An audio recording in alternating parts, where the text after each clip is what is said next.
Thanks for joining us. Thank you. Thanks for having me.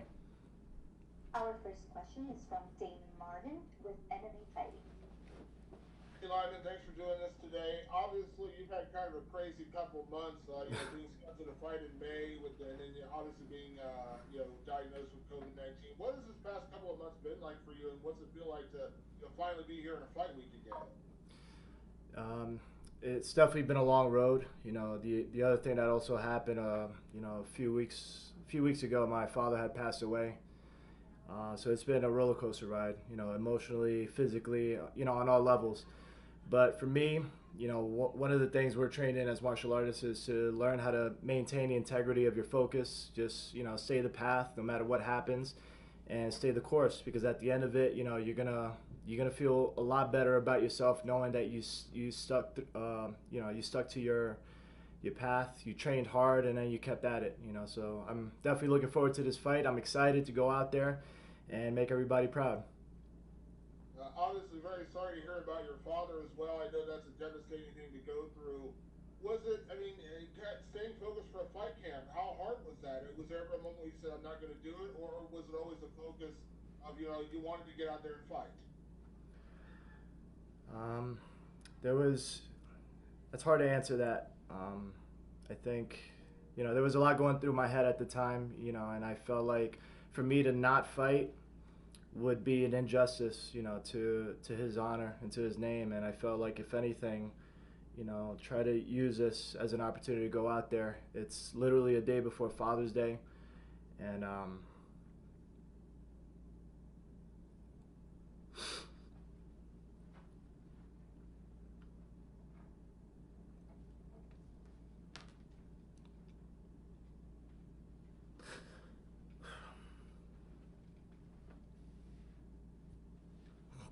sorry.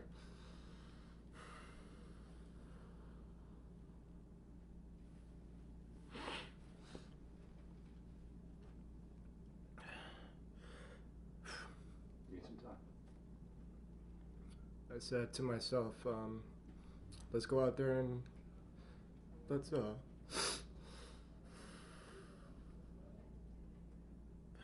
shit. Let's go out there and let's do this for him. Absolutely, absolutely. With the fight itself, obviously you were going to fight Bilal Muhammad before. You're getting Bilal Muhammad again.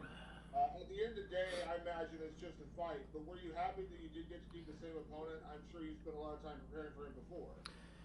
Yeah, it was. I like to finish what I started, and I'm sure on his end he was excited about taking the fight as well. We both were. This is a fight that's been expected to happen a while ago. So this definitely feels like something we rerouted, and we went through a lot.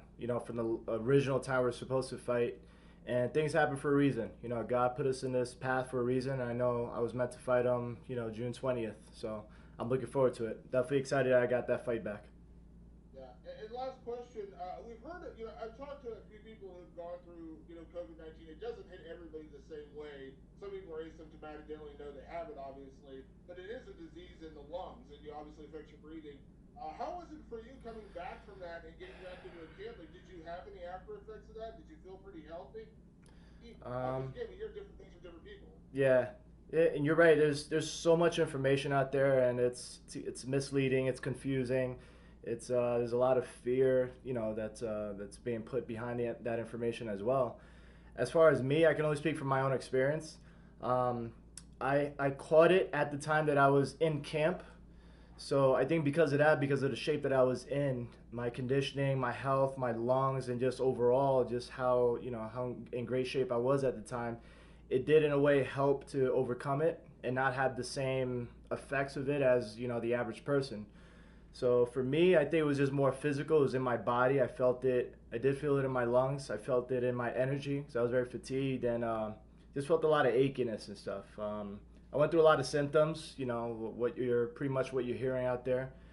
But I think it was a blessing for me to, at that time, had been training for a fight because I think the health from that camp got me through the COVID virus a little easier than most people.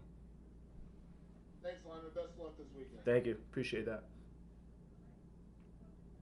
Next question is from JM Anderson with Cape Cypress. Thanks very much, and condolences. I do can't imagine what you're going through at this point. I'll just make a couple of quick ones here. First of all, you're the first UFC fighter to reveal positive test for the coronavirus. Did you worry at all that it might make it difficult to find an opponent, willing to fight you when you came back, given how much conflicting information is out there? I was banking on the fact that as a fighter, through and through, that we would fight no matter what. There's already proof that a lot of us have been taking on, the fights in the past few weeks, which means that we're willing to take the risks. But there's many risks that we as fighters already take anyways, so this is no different for us. So I wasn't really worried. If anything, I felt it was probably good for me to go out public with it and use my platform to voice, my experience with it, because there's so much unknown about the virus that I feel like me having it and then, using my voice to kind of speak about it on my behalf and what it feels like to be on the other side of it would kind of help shed a little bit of light more onto this this virus and a lot about the unknowns of it as well. And there's going to be a lot of talk about the coronavirus because you had it. You don't want to let it overshadow the fight. So focusing on that, Bilal Muhammad, as an opponent, what do you need to watch out for from him? I'm a forward fighter. He's someone who's, he's high energy. I'm high energy as well, and this is a fight that I'm also very excited for because it is definitely up there with possibly fight of the night.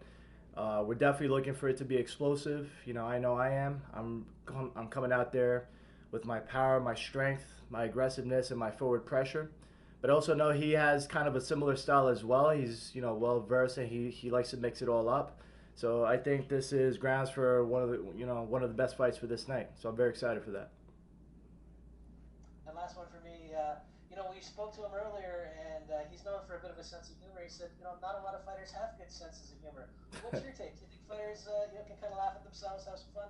Of course, man. I mean, at the end of the day, listen, our careers are short. We got to have fun with what we're doing, and I applaud him for that because I don't have a sense of humor. I wish I did. I'm not the funniest guy, but yeah, man, we gotta kind of just embrace the moment.